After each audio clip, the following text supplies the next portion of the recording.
Hello and welcome back to Unnati IAS. आज से हम अपने चैनल पर यूपीएससी, एपीएफसी और एएलसी असिस्टेंट लेबर कमिश्नर और APFC assistant provident fund commissioner की तैयारी शुरू कराने जा रहे हैं। जैसे कि हमने अभी कुछ दिन पहले एक लेक्चर अपलोड किया था, उसमें इसके सिलेबस के बारे में डिस्कशन किया था, एएलसी के सिलेबस के बारे में। तो हमें पता है कि हमारा ईपीएफओ स्पेशल डिपार्टमेंट, जैसे कि एपीएफसी की पोस्ट के लिए जो स्पेशल कुछ टॉपिक्स पूछे जाते हैं एग्जाम्स में, जैसे कि social security, industrial relation and labour laws, ये सारे ही टॉपिक्स आपके असिस्टेंट लेबर कमिश्नर के एग्जाम में भी पूछे जाते हैं। बस फर्क इतना है कि इसमें एपीएफसी में आपका जनरल स्टडीज़ अलग से मेंशन होती है, जीएस का पोर्शन अलग से मेंशन होता है। लेकिन इस बार का एएलसी का जो आपने नोटिफिकेशन देखा था, उसमें यूपीएससी ने सिलेबस डिफाइन नहीं किया है, एएलसी के लिए सिलेबस डिफाइन नहीं किया है। तो इसमें मोस्ट प्रोबेबली चांस है कि जनरल स्टडीज़ का भी टॉपिक इंक्लूड किया जाएगा इस बार।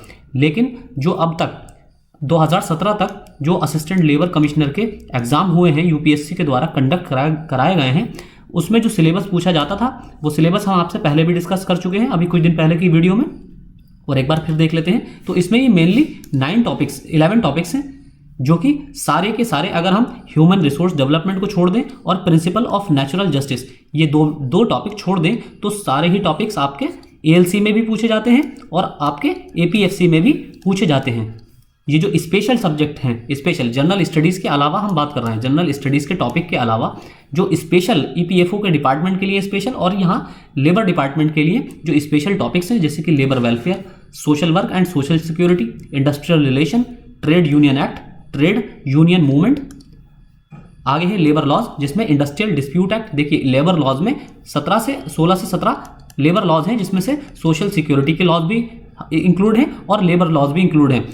लेकिन यहाँ पर 5 या 6 आपके 7 एक्ट स्पेशली मेंशन किए गए हैं लेबर लॉज के अंतर्गत। वैसे तो हमें लेबर लॉज में जितने भी लॉज हैं जो इंपॉर्टेंट है एग्जाम पर्सपेक्टिव से, सारे के सारे ही पढ़ने हैं, लेकिन इस पर विशेष फोकस करना है, यानी कि इनको डीपली पढ़ना है। तो हम इन सब की भी तैयारी कराएंगे और ये सारे के सारे टॉपिक्स आपके दोनों एग्जाम्स के लिए इंपॉर्टेंट है, इक्वली इंपॉर्टेंट है। सिर्फ जीएस का जो टॉपिक है वो आपको एक्स्ट्रा पढ़ना है, लेकिन इस बार आपको एक्स्ट्रा भी नहीं पढ़ना पड़ेगा, बल्कि जीएस भी इसमें इंक्लूड करने के पूरे चांसेस हैं। हो सकता है कि यूपीएससी कुछ इसी मंथ नवंबर में ही एएलसी का सिलेबस रिलीज कर दे, क्योंकि अभी तक यूपीएससी ने एएलसी का दोबारा से सिलेबस रिलीज नहीं किया है। लेकिन कुछ ही दिन में हो सकता है कि अपडेट कर दिया जाए वो सिलेबस, जिसमें आपकी जनरल स्टडीज़ को भी इंक्लूड कर दिया जाएगा। तो लेबर लॉज में जो स्पेशल मेंशन टॉपिक किए गए हैं, इंडस्ट्रियल डिस्प्यूट एक्ट, औद्योगिक विवाद अधिनियम 1947, पेमेंट ऑफ वेजेस एक्ट, मजदूरी भुगतान अधिनियम 1936, मिनिमम वेजेस एक्ट, न्यूनतम मजदूरी भुगतान अधिनियम 1948, contract labour regulation and abolition, जो कॉन्ट्रैक्ट लेबर होती है वो अधिनियम 1970, चाइल्ड लेबर बाल श्रमिक मजदूरी 1986, पेमेंट ऑफ ग्रेच्युटी मजदूरी उपदान अधिनियम 1972, ये building and other construction workers regulation act 1996, और current events, constitution of India और जनरल मेंटल एबिलिटी। देखिए जीएस को इसमें अभी तक इंक्लूड नहीं किया जाता था, लेकिन कॉन्स्टिट्यूशन ऑफ इंडिया को स्पेशली मेंशन किया गया है। देख आप जिसमें देखेंगे कि आपका आर्टिकल 19 है, आर्टिकल 19, आर्टिकल 21, आर्टिकल 23 और 24 जो है स्पेशली फंडामेंटल राइट्स में। इसी तरह आपके directive principles of state policy में जो आपकी स्पेशल मेंशन है, कुछ प्रोविजंस या कुछ आर्टिकल्स जो कि समान मजदूरी से रिलेटेड है, स्त्रियों और पुरुषों को समान पारिश्रमिक, बच्चों से रिलेटेड जो आपके प्रोविजंस हैं, ये सारे स्पेशल मेंशन प्रोविजंस हैं जो कि आपसे डायरेक्टली क्वेश्चन में पूछे जाते हैं एएलसी और यूपीएससी, ईपीएफओ के एग्जाम, एपीएफसी के एग्जाम में भी और ईओ के एग्जाम में भी। ये इस तरह के टॉपिक आपके अपने सिलेबस से लिंक करके अगर आप पढ़ेंगे तो बहुत आसान हो जाता है प्रेडिक्ट करना कि कहाँ से क्वेश्चन पूछा जा सकता है। तो ये सारे टॉपिक्स सिवाय इन दोनों टॉपिक्स के, इसलिए हम इन दोनों टॉपिक्स को, जो 4th और 5th हमारे नंबर का जो टॉपिक है ह्यूमन रिसोर्स डेवलपमेंट और principle of natural justice, in 2 topic को हम सबसे लास्ट में कराएंगे, क्योंकि हम ये जो सारे टॉपिक्स हैं ये कराते हुए आपके दोनों को एक साथ लेकर चलेंगे, एएलसी असिस्टेंट लेबर कमिश्नर को और एपीएफसी, इन दोनों टॉपिक्स को एक साथ लेकर चलेंगे। इसलिए हम इन 2 सब्जेक्ट को नेक्स्ट बिल्कुल लास्ट में कराएंगे। तो इसमें क्योंकि ये सारे ही टॉपिक सेम हैं, तो आप एक चीज़ और है यहाँ पर, हम बहुत से, जैसे अपने लास्ट लेक्चर में भी डिस्कस किया था कि बहुत से कैंडिडेट्स ये कह रहे थे कि इसमें इंग्लिश में ही पेपर पूछा जाता है, लेकिन ऐसा नहीं है। अगर आप प्रीवियस ईयर के पेपर देखेंगे तो बाइलिंगुअल क्वेश्चन पेपर रहता है और यूपीएससी के क्वेश्चन पेपर बाइलिंगुअल ही रहते हैं, हिंदी और इंग्लिश में। देखिए यहाँ पर भी हमने सीधा इसका प्रीवियस नोटिफिकेशन से ही इसको डाउनलोड किया है और यहाँ ट्रांसलेट करके आपको दिया है यहाँ पर कि माध्यम जो होगा परीक्षा का वो अंग्रेजी और हिंदी दोनों में होगा। देखिए एक बार देख लेते हैं, ये सीधा यूपीएससी की साइट से ही लिया गया है प्रीवियस नोटिफिकेशन। ये 2 आवर्स का 2 घंटे का पेपर होता है आपका, 300 मार्क्स का, और 300 मार्क्स का होता है 2 घंटे का। Multiple choice answer test, the medium of test will be English and Hindi, और पेनाल्टी वही होती है आपकी 1/3 नेगेटिव मार्किंग रहती है इसमें। इसके अलावा देखिए अब हम कल से अपने प्रॉपर लेक्चर जो शुरू करेंगे वो लेबर लॉज से रिलेटेड होंगे। जैसे कि हमने आपको बताया इसमें 16 से 17 लेबर लॉज हैं। इन सबके को मिलाकर जो ये 6 लेबर लॉज यहाँ पर स्पेशली मेंशन किए गए हैं, हम यहाँ पर जो डिस्कस कर रहे हैं ये सिलेबस एएलसी का, ये प्रीवियस नोटिफिकेशन के आधार पर कर रहे हैं। जो प्रीवियस अब तक जो 2017 तक यूपीएससी के द्वारा जो एग्जाम कंडक्ट कराया गया है असिस्टेंट लेबर कमिश्नर का, उसके आधार पर जो सिलेबस था एएलसी का, उसी के आधार पर हम इसको डिस्कस कर रहे हैं। तो ये सिलेबस तो आपका सेम ही रहना है, सिर्फ इसमें जनरल स्टडीज इंक्लूड की जा सकती है। इस बार इस सिलेबस में किसी भी तरह का चेंजेस नहीं आने वाला है, सिर्फ जो ऐड किया जाएगा वो जनरल स्टडीज ऐड की जा सकती है, अदरवाइज वो भी ऐड नहीं की जाएगी। बल्कि आपका ये सिलेबस आपका ऐसे का ऐसा ही आपको दोबारा कुछ दिन में देखने को मिल जाएगा। तो इसमें तो कुछ चेंजेस नहीं आने वाली है, क्योंकि देखिए लेबर लॉ से रिलेटेड तो आपसे पूछा ही जाएगा, क्योंकि पोस्ट ही ऐसी है जिसकी पोस्ट की जो डिमांड होगी तो उसको तो नहीं हटा सकता यूपीएससी, वो तो आपसे पूछा ही जाएगा। तो इसलिए हम सारे इन टॉपिक्स को में शुरुआत जो करेंगे अपनी लेबर लॉ से करेंगे। लेबर लॉज में जो 16-17 लॉज हैं सभी को देखेंगे, लेकिन स्पेशली हमारा जो फोकस रहेगा इन पर रहेगा। इन सारे टॉपिक्स को, इन सारे एक्ट को हम डिटेल में इन डेप्थ डिस्कस करेंगे। जैसे इंडस्ट्रियल डिस्प्यूट एक्ट, ये सारे जो हमने डिस्कस किया, तो एक बार देख लेते हैं कि हमें कल से क्या क्या डिस्कस करना है। देखिए सबसे पहला है आपका कारखाना अधिनियम 1948, फैक्ट्रीज एक्ट 1948, औद्योगिक विवाद अधिनियम, ये आपका मोस्ट इंपॉर्टेंट है ये, और ये दोनों क्योंकि ये स्पेशली मेंशन है आपके सिलेबस में। एएलसी वालों के लिए बात कर रहे हैं हम, असिस्टेंट लेबर कमिश्नर वालों के लिए। औद्योगिक विवाद अधिनियम 1947, इंडस्ट्रियल डिस्प्यूट एक्ट 1947, औद्योगिक नियोजन स्थायी आदेश अधिनियम, industrial employment standing order act 1946, व्यवसाय संघ अधिनियम, ट्रेड यूनियन एक्ट। देखिए स्पेशली मेंशन है आपका, ये ट्रेड यूनियन एक्ट का जो टॉपिक है वो स्पेशली मेंशन किया गया है। ट्रेड यूनियन एक्ट यहाँ पर है, देखिए ट्रेड यूनियन एक्ट आपका स्पेशली मेंशन है 1926, तो इसको भी हम डिस्कस करेंगे डिटेल में। न्यूनतम मजदूरी अधिनियम, ये भी आपका स्पेशली मेंशन है 1948, मिनिमम वेजेस एक्ट, मजदूरी भुगतान अधिनियम, पेमेंट ऑफ वेजेस एक्ट, ये भी स्पेशली मेंशन है 1936, कर्मचारी राज्य बीमा अधिनियम, ये आपका सोशल सिक्योरिटी से रिलेटेड टॉपिक है। देखिए सोशल सिक्योरिटी और labour industrial relation labour laws के जो कुछ एक्ट हैं वो बहुत ज़्यादा ओवरलैप भी होते हैं, कुछ एक्ट इसमें ओवरलैप भी होते हैं। जैसे कि आपका कर्मचारी राज्य बीमा अधिनियम, आप इसको लेबर लॉज के अंतर्गत भी रख सकते हैं और सोशल सिक्योरिटी के अंतर्गत भी इस एक्ट को रख सकते हैं। एम्प्लॉइज स्टेट इंश्योरेंस एक्ट 1948, फिर है घातक दुर्घटना अधिनियम 1855, फेटल एक्सीडेंट एक्ट 1855, प्रसूति प्रसुविधा अधिनियम 1961, मैटरनिटी बेनिफिट एक्ट 1961, कर्मचारी राज्य भविष्य निधि एवं प्रकीर्ण प्रावधान अधिनियम, ये आपका लेबर लॉ से भी रिलेटेड है, इंडस्ट्रियल रिलेशन लेबर लॉ से, और आपका सोशल सिक्योरिटी के अंतर्गत भी आता है। Employees provident fund and miscellaneous provisions act 1952, फिर है परिवार पेंशन योजना, निक्षेप सहमत बीमा योजना अधिनियम, family pension scheme and deposit affiliate insurance scheme, कर्मचारी प्रतिकार अधिनियम 1923, एम्प्लॉइज कंपनसेशन एक्ट 1923, ये सारे आपके एक्ट एपीएफसी के लिए बहुत ज़्यादा इंपॉर्टेंट है, असिस्टेंट प्रोविडेंट फंड कमिश्नर के लिए, क्योंकि ये ईपीएफओ डिपार्टमेंट से ही रिलेटेड हैं ये सारे ज़्यादातर एक्ट। फिर है आपका बाल एवं किशोर श्रम अधिनियम 1986, child and juvenile labour prohibition and regulation act 1986, ये आपका एएलसी और एपीएफसी दोनों के लिए इक्वली इंपॉर्टेंट है।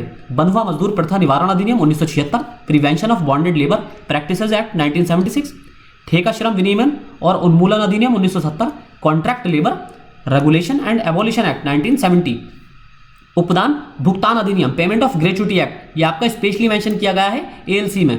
फिर है इसी तरह लास्ट हमारा भवन और अन्य निर्माण श्रमिक रोजगार और विनियमन की सेवा शर्तें अधिनियम 1996, जो आपका स्पेशली मेंशन है। Building and other construction workers regulation of employment and condition of services act 1996।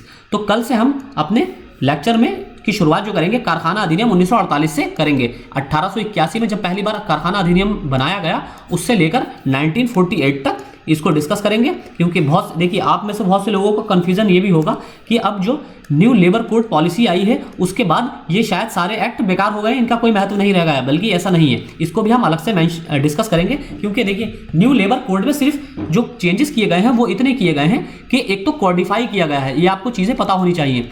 Codify किया गया है, जैसे कि लेबर लॉ से रिलेटेड जो आपके मजदूरों से रिलेटेड अधिनियम है वो उनको एक कैटेगरी में डाल दिया गया है, जो एम्प्लॉय से रिलेटेड है उनको एक कैटेगरी में डाल दिया गया है। इस तरह आपका जो और सरकार से रिलेटेड जो है वो उनको एक कैटेगरी में डाल दिया गया है। देखिए जैसे सोशल सिक्योरिटी से रिलेटेड आपके जो एक्ट है वो अलग है, मजदूरी से रिलेटेड जो है वेजेस से रिलेटेड एक्ट जो है वो अलग कैटेगरी में डाल दिए गए हैं। इस तरह जो हेल्थ इश्यूज से रिलेटेड है, यानी कि आपकी सोशल सिक्योरिटी से हेल्थ इश्यूज, सैनिटेशन, इन इत्यादि से रिलेटेड जो जितने एक्ट हैं उनको एक कैटेगरी में डाल दिया गया है। तो कुल मिलाकर जो न्यू लेबर कोड पॉलिसी आई है उसमें कोड जितने भी अधिनियम हैं उनको कोडिफाई किया गया है, कैटेगराइज किया गया है, ताकि याद रखने में आसानी रहे। दूसरी चेंजेस क्या की गई है न्यू लेबर कोड पॉलिसी में, उसमें जो चेंजेस किए गए हैं कुछ लगभग 66 के आसपास चेंजेस किए गए हैं, 66 कोड्स में चेंजेस किए गए हैं। तो उसमें क्या किया गया है, जितनी भी लेबर कोड पॉलिसीज थी पहले की, जो पेनाल्टी से संबंधित प्रावधान थे, पेनाल्टी से संबंधित या जुर्माने से संबंधित या सजा से संबंधित,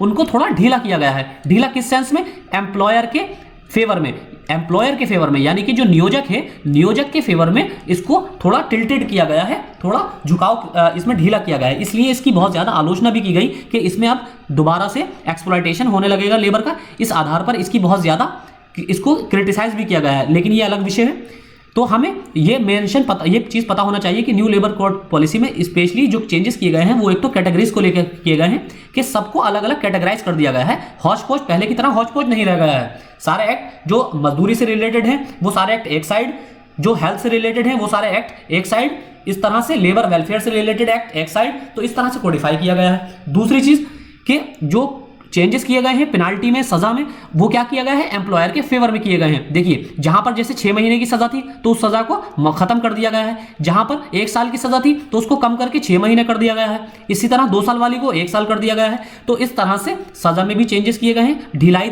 दी गई है। और जो पेनाल्टी के प्रावधान थे, जैसे कहीं पर 1000 रुपये की पेनाल्टी थी तो उसको 500 रुपये कर दिया गया है। तो इस तरह से, या जहां पर 6 महीने की सजा थी उसमें से सजा बिल्कुल खत्म करके उसमें से उसको सिर्फ पेनाल्टी में यानी कि जुर्माने में चेंज कर दिया गया है, यानी कि 6 महीने की सजा हटा दी गई है किसी प्रावधान से, तो उसमें क्या कर दिया गया है, मान लीजिए वहां पर 10,000 रुपए का केवल जुर्माना रख दिया गया है एम्प्लॉयर के लिए।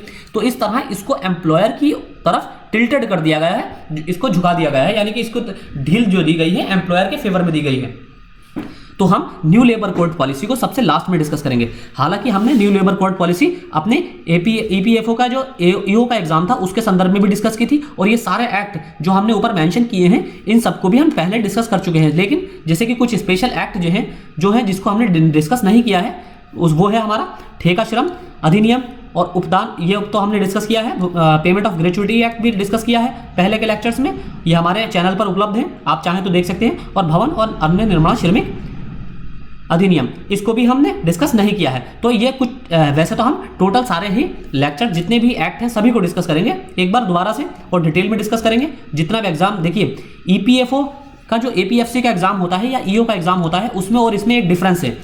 आप ये सोचें कि उसमें और इसमें जो डिफरेंस है ईओ के एओ के एग्जाम में, या फिर आप एपीएफसी कह सकते हैं, ये तीनों को हम एक ही कैटेगरी में रख रहे हैं, एक ही कैटेगरी में रख रहे हैं सिलेबस के आधार पर, इसको पोस्ट के आधार पर नहीं, सिलेबस के आधार पर हम अभी एक ही कैटेगरी में रख रहे हैं। और एक साइड है आपका एएलसी, असिस्टेंट लेबर कमिश्नर।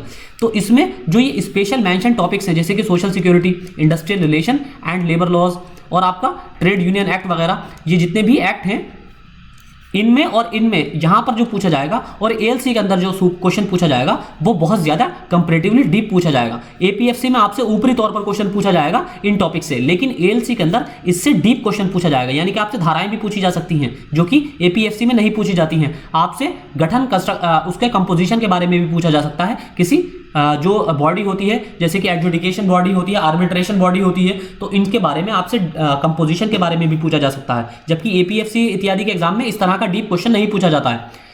तो जुर्माने वगैरह से क्वेश्चन डायरेक्ट पूछ लिए जाते हैं एपीएफसी के अंतर्गत, लेकिन जो एएलसी में आपसे क्वेश्चन पूछा जाएगा वो इन अधिनियम के डीप में क्वेश्चन पूछा जाएगा। मतलब बिल्कुल ही ऐसा भी नहीं कि आपको बिल्कुल लॉ वाली नॉलेज हो, लेकिन थोड़ा इन डेप्थ नॉलेज होनी चाहिए। तो इसलिए हम इसमें जितने भी डिस्कस करेंगे एक्ट वो थोड़ा इन डेप्थ पहले से ज़्यादा गहराई से डिस्कस करेंगे। और जितने भी प्रोविज़न मोस्ट इंपॉर्टेंट है उन सभी को कवर करते हुए चलेंगे दोबारा से। और जितने भी जैसे कि जो टर्मिनोलॉजी हमारी हिंदी में रहती है उनको, जैसे टफ टेक्निकल टर्मिनोलॉजी है, हम उसको हिंदी और इंग्लिश दोनों में डिस्कस करेंगे। तो कल से हम अपना प्रॉपर लेक्चर आपको स्टार्ट करेंगे फैक्ट्रीज एक्ट से, कारखाना अधिनियम 1948 से हमारा पहला लेक्चर कल से स्टार्ट कर दिया जाएगा। Thank you.